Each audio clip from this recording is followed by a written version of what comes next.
Pues aquí estamos con esta presentación, con este vídeo de todo lo que debes saber de ilustración. Ya sabéis que estamos en esta serie de vídeos para que sepáis hacer ilustración narrativa. Y el vídeo anterior fue de narrativa, os enseñé un poquito toda la estructura de narrativa. Ya os comenté también que iríamos en profundidad más adelante en futuros tutoriales. Y aquí lo que quiero hacer es algo similar, pero de ilustración. Y de ahí el título. Antes de entrar en materia y tirar la intro y empezar ya con todo esto, varias cosas que tenéis que tener claras para saber si este vídeo es para vosotros o no. Lo primero, lo he puesto objetivos, pero bueno, cosas a tener claras, mejor dicho. Ojo con el título. Es decir, el título de esto es todo lo que debes saber de ilustración. ¿Significa esto que después de ver el vídeo vas a ser Velázquez? Ni de coña. Ni de coña. Sobre todo por el segundo punto de estos objetivos que os pongo aquí. O sea, el primero es ojo con el título, es decir, no os creáis que por ver este vídeo vais a ser Velázquez o un ilustrador de la hostia. Os va a plantear bien las bases. Este es un vídeo de bases, de saber qué es lo que tengo que hacer, es el mapa. Pero una cosa es el mapa y otra cosa es andar el camino. Y de ahí vamos al segundo punto, que es practicar es la clave. Es decir, para ser Velázquez tienes que estar dibujando como un cabrón, pero vamos, todo el tiempo que puedas y más. Es la única manera de llegar a dibujar bien. Y esto es algo que tenéis que tener muy claro. Es decir, por muchos tutoriales que veáis, por muchos libros que leáis, por mucho que intentéis absorber conocimiento, si ese conocimiento no lo practicáis, no os va a servir de nada. Porque no, esto no es Matrix, no es mágicamente hago así y pues absorbo el conocimiento, ya sé dibujar. No. Aquí hay que practicar. Hay que practicar y si no se practica no se llega a nada. Así que si estáis dispuestos a trabajar, a curraros, a estar ahí pues horas, meses dibujando para poder llegar a desarrollar esas habilidades, que ya os digo es la única manera de desarrollarlas, entonces sí, este vídeo os va a ayudar porque os va a enseñar un poco el mapa, os va a estructurar un poco vuestra manera de ver la ilustración, de cómo me tengo que enfocar para poder conseguir esos objetivos. Pero si lo que pretendéis es un vídeo que es verlo y ya mágicamente sé ilustrar, entonces este no es vuestro vídeo. Y esto lo digo de entrada antes de tirar la intro, que lo hacemos ahora en un momento, para que entréis con la actitud adecuada a esto. La actitud para dibujar es trabajar a muerte. Y no tiene más. Así que nada, ahora sí, tiro la intro y empezamos.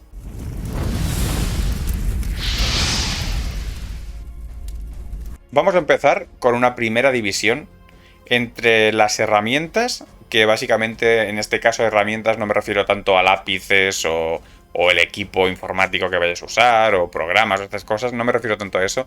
Aquí en herramientas me refiero más a habilidades. Se necesitan ciertas habilidades previas que tienes que haber trabajado previamente antes de ponerte a, pues, realmente el trabajo, que es la segunda parte, que es usar esas habilidades, ¿no? Primero es tenerlas y luego ya vas a usarlas, ¿no? Entonces no te puedes poner a usar unas habilidades que no tienes y un poquito esa es la idea. Así que vamos a empezar con ese punto de las herramientas, vamos a ver cuáles son esas herramientas.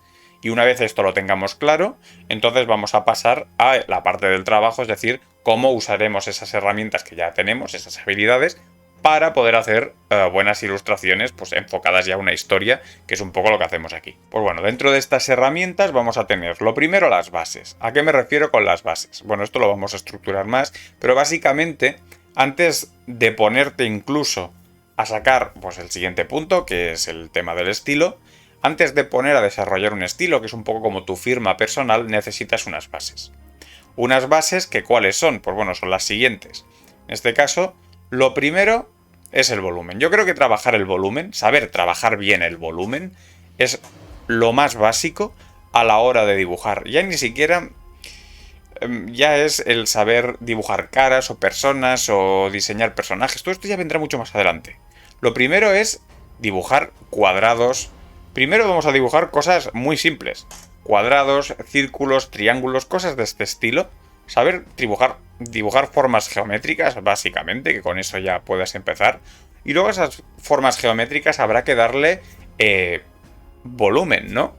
Realmente darles esa profundidad a través de las sombras o las luces. Todo esto en escala de grises, por supuesto.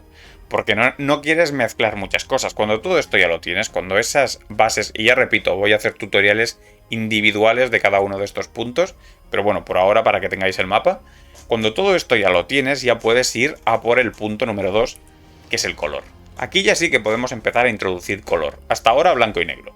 Nuestro mundo es gris hasta dominar el volumen. Cuando ya el volumen lo domino, venga, le voy a meter color. Y ahí ya entramos en qué colores combinan entre sí, cuáles son los colores primarios, cómo vamos a oscurecer o a iluminar un color, bueno, todo este tipo de cuestiones. Y básicamente lo que haremos es un poco sumar esos conocimientos de color con los conocimientos que tenemos anteriores del volumen. Y esta base, volumen y color, es algo que todo ilustrador tiene que saber, independientemente de lo que hagas. Vale, y a partir de este punto es cuando se unen dos habilidades que dependerán un poco de lo que tú quieras hacer. En primer lugar, si quieres dedicarte a hacer algo tipo lo que hago yo, pues diseño de personajes, criaturas, que es más o menos las ilustraciones que hago. Si vais a mi Instagram veréis que todos son personajes o criaturas. Paisajes tengo muy pocos, por no decir ninguno. Bueno, alguno hay, pero muy poquitos. La mayoría de cosas que hago yo, pues son personajes. Claro, aquí que necesitas anatomía. Claramente, necesitas estudiar anatomía como un cabrón para que esto te salga medianamente bien. Anatomía, proporciones, luego ya distorsionarás. Pero lo primero es saber hacer esto. Y aquí es donde llega el punto. El siguiente elemento es la perspectiva. Y aquí con anatomía y perspectiva para mí funcionan de la siguiente manera. Es decir, si tú sabes, como por ejemplo es mi caso, que quiero hacer personajes, me voy a enfocar a muerte a por anatomía y luego la perspectiva, obviamente tengo que conocerla, tiene que estar ahí, tengo que tener una base de perspectiva, pero puedo permitirme el lujo de no profundizar en exceso en esa perspectiva. Me puede ser útil si yo que suelo hacer personajes en una posición pues más complicada, escorzos raros o cosas así. En ese caso sí que la perspectiva es súper útil. Pero en mi caso, que hago personajes relativamente estáticos, la perspectiva, pues obviamente es una base que siempre se va a necesitar y una base siempre la necesitas, pero no hace falta que sea un virtuoso de la perspectiva. Sin embargo, si vas a dedicarte y dices, no, yo quiero hacer más paisajes, más objetos incluso, este tipo de cuestiones, entonces sí, la perspectiva a muerte. Claro, si tú vas a hacer paisajes, puedes tomarte el lujo, por decirlo así, de no necesitar estudiar demasiado anatomía, porque si te vas a pasar la vida haciendo montañas y árboles, o edificios, o lo que sea, mucho músculo los edificios o los árboles tampoco tienen. Entonces es un conocimiento que te va a venir bien saberlo, pero que no hace falta que profundices. Claro, eso ya depende un poco de lo que vayas a hacer. Si no, yo quiero ser dibujante de cómic, pues ahí, amigo mío, te va a tocar saberlo hacer todo. Claro, yo en mi caso, que soy ilustrador y hago más personajes que, bueno, digamos, paisajes, no hay mucho fondo, mucho paisaje en mis ilustraciones, pues puedo permitirme el lujo de, obviamente, ser de perspectiva, pero no soy un virtuoso de la perspectiva ni de coña. Entonces, este es el tema, saber un poco qué es lo que vas a querer hacer para enfocarte más en una cosa o en la otra. No me enrollo más y vamos a por el siguiente punto, que es el tema del estilo. Que el tema del estilo es un melón enorme, y ya os digo que más adelante, no sé exactamente cuándo, pero más adelante voy a sacar un curso sobre exclusivamente esta parte del estilo, que va a durar unas 4 horas y media o puede que un poco más, sobre este tema, para que veáis que es un melón muy gordo. Y ahora aquí le voy a dedicar un par de diapositivas. O sea que entendáis un poco esto. Pero bueno, para ir rápidos, para que podáis entender un poquito lo básico, con el estilo yo os diría, lo primero es conocerte a ti mismo. ¿Y qué me refiero con esto? Lo primero que tenéis que saber es cómo dibujáis de manera natural. Sin forzar ningún estilo, qué es lo que a ti te sale a hacer. Esto es muy interesante porque sobre todo yo me refiero aquí a tema de formas. Es decir, tú las formas las sueles hacer como más angulosas o sueles hacer formas como que tiran más hacia la curva. Este tipo de cosas. Conocerte a la hora de saber exactamente cómo te gusta dibujar, qué tics o manías tienes, sin intentar imitar a nadie, ¿eh? Simplemente tú dibujar de manera natural, sin referentes al lado, sin nada. Tú de manera natural, ¿cómo dibujas? Esto es lo primero para poder sacar un estilo propio. Saber eso, esa información de ti. Por eso, todo lo que hemos hablado antes del tema del volumen, tema del color, si tú has trabajado bastante eso, una vez ya has trabajado el tema de las formas, has empezado a hacer bodegones y todo eso, ese trabajo, que es un petardo, la verdad, pero todo nos ha tocado hacerlo, todo ese trabajo te puede servir mucho para esto, para conocerte a ti mismo. Mira esos bodegones, mira esos dibujos que has hecho y mira las líneas que has trazado tú hacia dónde van. Si hay mucha curva, hay mucha recta, por dónde tiro. Es una pequeña manera de irte conociendo a ti mismo, ¿no? De hacia dónde va tu estilo natural, sin forzar nada, tu estilo natural de ilustración.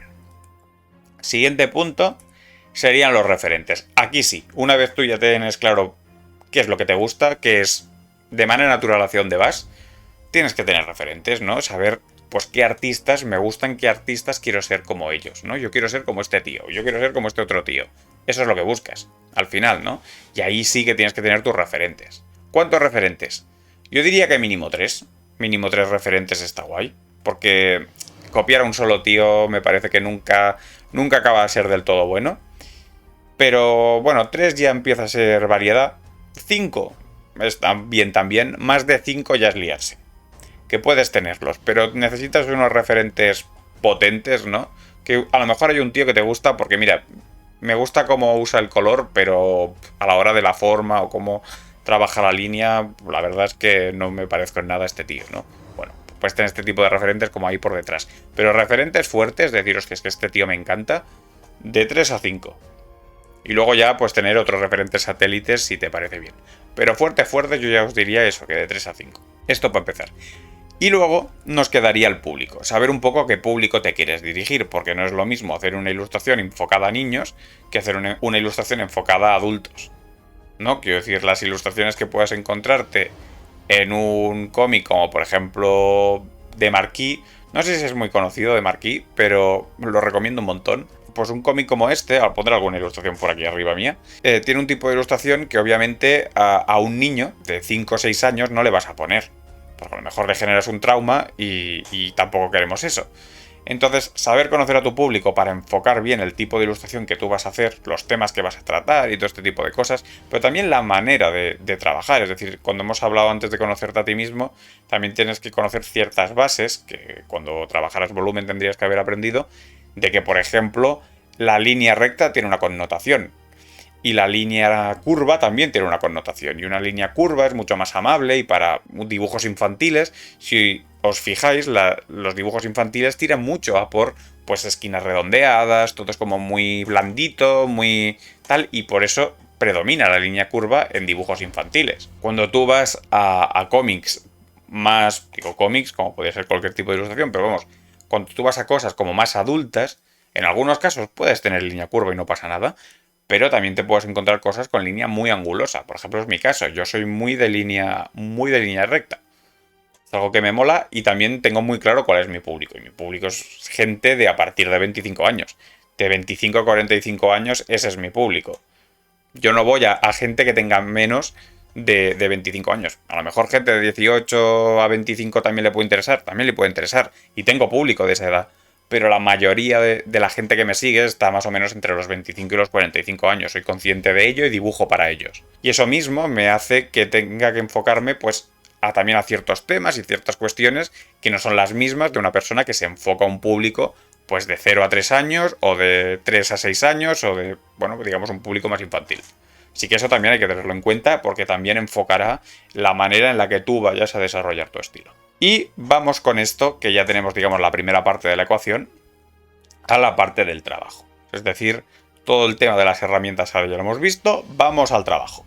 ¿No? Ya sabemos dibujar, ya tenemos un estilo propio, somos los putos amos, pero tenemos un proyecto por delante, ¿cómo lo vamos a afrontar? Ahora aquí es cuando la ilustración narrativa sale a flote, porque todo lo que hemos dicho hasta ahora vale para cualquier tipo de ilustración, sea o no narrativa. Lo primero es entender la historia, y ahora iremos más en profundidad a este punto que nos referimos con entender la historia. Y el segundo punto es el tema de todos los diseños que vamos a tener que hacer.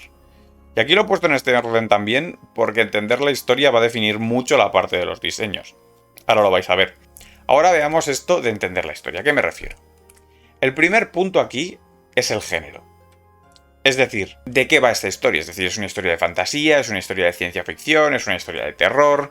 ¿Mezcla géneros? Entender esto. ¿Por qué? Porque esto nos va a dar un lenguaje. Aquí hay algo muy importante.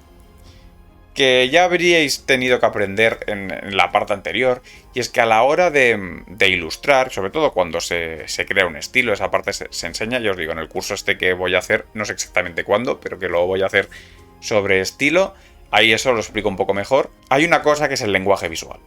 Y el lenguaje visual en este sentido es ciertas cuestiones que tú creas, ciertos símbolos que tú creas para explicar ciertas cosas, ciertos assets más o menos, que podríamos llamarlo así, que vas generando para contar las cosas que haces. Por ejemplo, el proyecto que yo tengo de Lovecraft, del arte de Lovecraft, que por cierto os dejaré información en la descripción sobre el proyecto. En este proyecto yo, por ejemplo, he generado un cierto tipo de texturas de, por ejemplo, los tentáculos casi todos los he hecho más o menos de la misma manera. Es todo este rollo del lenguaje, ¿no? O sea, existen ciertas cuestiones que son transversales a la obra y que puedes encontrar en distintas ilustraciones que funcionan en parte por el género, es decir, porque esto es terror, esto es tal. Quizás si hubiese sido otro tipo de género, los tentáculos los hubiese desarrollado de otra manera. Pero al ser esto, yo digo, vale, para este género, para este tipo de historias, me cuadra este tentáculo, voy a ir creando todo esto. O, por ejemplo, el hecho de ponerle los ojos en los tentáculos. Hay varias criaturas que usan este efecto. Forma parte un poquito de lo mismo, ese lenguaje visual que en parte viene por cuestiones del género de la historia, ¿no? Y viene por entender esto. El segundo punto es el público, es decir, esto lo hemos hablado antes, pero también es verdad que a lo mejor tú puedes tener un público general de, por ejemplo, entre los 25 y los 45 años, y dices, pero aquí yo voy a hacer algo para gente que tenga entre, yo qué sé, 26 y 35 años, porque es una generación muy concreta y, pues yo qué sé, hay guiños, hay cuestiones que esa generación va a entender que, obviamente, al ser un público tan amplio de los 25 a los 45 años, la infancia de toda esta gente no es la misma. Y por lo tanto, a lo mejor hay cuestiones que tiran de nostalgia aparte de tu sector demográfico y hay cosas que no. Y por lo tanto, depende del tipo de historia que vas a hacer, si vas a hacer algún guiño visual, un easter egg, pero que yo qué sé, que es sobre los cazafantasmas, la peli de los 80. Porque a lo mejor la parte más joven de tu demografía no lo pilla, pero la parte más mayor sí que lo pilla, ¿no? Y dices, hostia, mira, tal. Este tipo de cosas, ¿no? Si vas a generar este tipo de cuestiones visuales o tal, entender el público, saber hacia dónde te estás dirigiendo, todo esto creo que es algo importante y que tenéis que tener en cuenta a la hora de entender vuestra historia, ¿no? De cómo vais a enfocar esa historia. Y ya por último, nos queda el formato. ¿Y aquí qué me refiero? Me refiero que, por ejemplo, si vais a hacer un tipo de ilustraciones para un libro o para un juego de cartas, a lo mejor los detalles que vais a hacer en la ilustración van a ser diferentes. Es decir, en un libro depende del tamaño del libro, esto también es importante, pero vamos a decir que es un libro más o menos normal, tienes un tamaño, una cosa así, y dices, bueno, pues aquí tengo un espacio X para donde se reproducirá la ilustración. Por tanto, yo puedo hacerle una cantidad notable de detalles a la ilustración. Si yo voy a hacer un juego de cartas y se va a reproducir en un formato, una cosa así, claro, aquí el tema de los detalles a lo mejor no hace falta que haga tantos detalles porque tampoco se van a apreciar. Y puedo generar este tema de voy a hacer unas ilustraciones que el formato me dice que van a ser más simplificadas porque van a ser cartas, o unas ilustraciones que, bueno, van a ser más trabajadas porque van a ser en formato libro, o muchísimo más trabajadas porque estarán en formato videojuego o incluso en una serie. Yo que sé, una serie de animación, pues claro, en una serie de animación puedes hacer los detalles que quieras. A lo mejor incluso hay un plano que es un zoom del pendiente de la protagonista y luego pues hacer zoom out y tal. Ese pendiente tiene que ser la puta hostia para que se vea en el zoom. Luego al hacer zoom out, pues a lo mejor se pierden los detalles. Si es una carta no va a haber ni zoom in, ni zoom out, ni hostias. Se ve ahí, pues nada, un par de toques así en plateado o en dorado y ala, a funcionar. A eso me refiero. Entender el formato para saber cómo vas a trabajar tus ilustraciones también es algo importante. Dicho esto, vamos al tema y vamos a pasar a los diseños. Aquí esto está muy guay porque vamos a hablar un poco de los distintos tipos de diseños que podéis hacer. Esto lo hemos comentado un poquito antes cuando elegíamos la especialización, pero bueno, lo primero sería diseñar personajes, que es precisamente lo que hago yo. ¿No? Yo diseño personajes, entonces diseñar personajes te requiere hacer una serie de preguntas, ¿no? Preguntarte, pues un poco, ¿quién es este personaje? En el sentido de, ¿va a ser hombre o va a ser mujer? Vale, bueno, una vez tengo esto claro, qué arquetipo, digamos, anatómico va a tener este personaje. Va a ser un personaje más grande, o sea, más ancho de espaldas, fuerte, más gordo, más delgado, más alto, más bajo. Todo este tipo de cuestiones son lo primero que te tienes que preguntar de un personaje, de lo que sería, yo llamo el chasis, ¿no? Al final, ¿qué chasis vamos a usar? Bueno, y una vez tengo esto, la actitud. Hostia, pues ¿qué actitud tiene este personaje? Tal, no sé qué. Vale, y una vez tengo esto, ¿en qué entorno vive, no? ¿Qué cultura hay alrededor de este personaje? Pues ahí está, esta otra. ¿Por qué digo lo de la cultura? Porque la cultura a lo mejor nos enseña patrones o elementos que se puede usar. Os pongo un ejemplo. Yo, pues sabéis, estoy desarrollando una serie de novelas, que este año tiene que salir la primera. Y en estas novelas existen un tipo de elfos, que son, digamos, los elfos primigenios, por decirlo de una manera, y estos elfos tienen una cultura donde la vida es el valor más alto. O sea, no hay nada que esté por encima de la vida, porque ellos aprecian la vida. Es como el centro de su religión. Obviamente todo esto es mucho más complejo, aquí lo he simplificado mucho, pero entender que la vida es el valor supremo para estos elfos. ¿Qué implica esto? En primer lugar, les condiciona en muchos sentidos. Les condiciona desde un punto de vista de alimentación. Esta gente no mata para alimentarse, por lo tanto, son básicamente veganos. Y también hace que no puedan vestirse con ningún tipo de prenda que tenga un origen animal. Y esto hace que a la hora de dibujar, yo sepa que, por ejemplo, no puedo dibujar pieles. O sea, estos seres, hostia, aquí con una piel quedaría chulo, sí, quedaría chulo, pero entendiendo la esencia del personaje, entendiendo la cultura, la religión, que al final todo esto forma parte de la religión, porque la religión en estos elfos es súper importante, de hecho les vertebra muy fuertemente su manera de relacionarse con otras razas y con el propio entorno. Todo esto es muy importante y lo tengo que transmitir a la hora de ilustrar estos personajes. Por lo tanto, van a utilizar solo a lo mejor telas, pero serán todas de origen vegetal, tipo lino, tipo algodón, este tipo de cosas. Pero nunca llevarán un chaleco hecho de lana, ni unas pieles de... No, eso no lo van a llevar porque va en contra de su religión, porque para ellos eso huele a muerte, y la muerte es algo, obviamente, que es muy negativa para ellos. Además hay que tener en cuenta que son inmortales y que por lo tanto la inmortalidad hace que la muerte no sea algo común en su entorno, ¿no? En su sociedad. Todo este tipo de cosas, que son cuestiones narrativas, son algo súper clave en un punto de vista de ilustración. Esto es algo que es materia avanzada. Es materia avanzada, pero es importante que lo sepáis. Que cómo diseñamos el personaje va en función a esa cultura, a ese entorno en el que está. Y es algo que creo que es importante que tengáis claro. Por otra parte, otro tipo de ilustraciones que yo también hago son criaturas. Y las criaturas no tienen ese punto de cultural que hablábamos. Obviamente una criatura pues no tiene esa cultura, esa religión, esas cuestiones políticas, todo esto no lo va a tener una criatura. Pero en este caso lo que hacemos es diseñar la criatura en función al medio. Es decir, ¿cómo es el medio en el que vive esta criatura? ¿Vive en un desierto?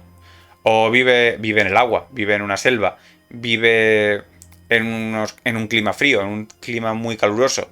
¿Por qué? Porque todo esto va a tener un impacto directo en el diseño de esta criatura. Es decir, si es una criatura acuática, por poneros un ejemplo, una criatura acuática puede serle útil para básicamente desenvolverse mejor en ese medio que sea una criatura con extremidades palmeadas. ¿Por qué? Porque esto para nadar le va a ser como mucho mejor. Fijaos en los patos. No es lo mismo las patas de un pato que las de, ¿qué os diré yo? Un águila.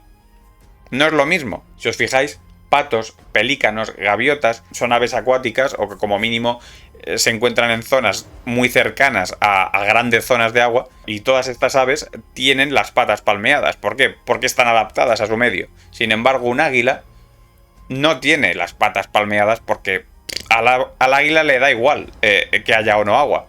¿Cómo son las patas de un águila? Pues las patas de un águila pues tienen estas garras, son como cualquier tipo de rapaz, ¿no? Realmente, ¿qué es lo que es? ¿Por qué? Porque va a adaptarse a su medio, adaptarse a sus necesidades. Y esto es algo que es muy importante en el tema de las criaturas.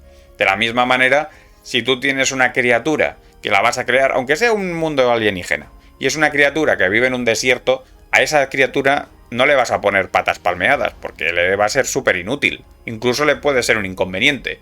Entonces, ¿qué pasa? Que se la comen y se extingue.